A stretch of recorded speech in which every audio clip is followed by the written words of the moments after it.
បាទឥឡូវនេះយើងកំពុងតែបើកសាកល្បងរថយន្តដែលយើងត្រៀមនឹងដកជូនទៅដល់អតិថិជននៅក្នុងពេលដ៏ឆាប់ៗនេះបាទអញ្ចឹងទស្សនាវីដេអូនេះជាមួយខ្ញុំបងប្អូនបាទ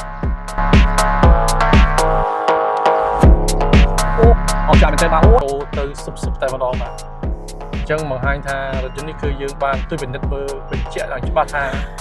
គ្រប់យ៉ាងគឺអូខេបាទអញ្ចឹងយើងមានត្រៀមបាទដកជួបភ្ញៀវនៅក្នុងពេលឆាប់ៗ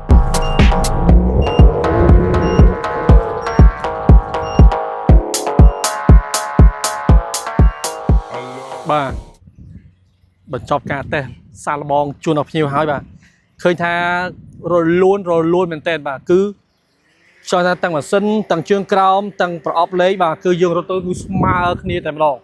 បាទអញ្ចឹងសម្រាប់បងប្អូនដែលចង់បាន Toyota Vitz បាទកុំភ្លេចតាក់ទងមក Top Auto បាទ